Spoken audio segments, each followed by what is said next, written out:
Assalamualaikum warahmatullahi wabarakatuh. Selamat pagi, salam sejahtera untuk kita semua. Kami dari tim PECI PDK, yaitu Patroli Kepolisian Cegah COVID-19 Polisi Dulur kita. Oleh sebab itu, kami selalu memberikan himbauan kepada seluruh warga masyarakat pengendara kendaraan, baik roda 2, roda 4 ataupun pejalan kaki, untuk memperhatikan protokol kesehatan. Di antaranya kita wajib menggunakan masker. Jadi masker tolong digunakan di mana saja Anda berada.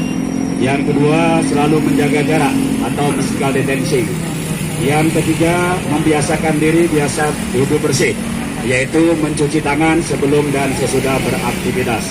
Inilah berkaitan dengan protokol ataupun pencegahan COVID-19 kepada kita semua. Semoga Allah Subhanahu wa Ta'ala akan mengijabah doa kita dan kita terhindar dari penularan COVID-19. Itulah dari kami. Salam PECI Mang PDK. Wassalamualaikum warahmatullahi wabarakatuh.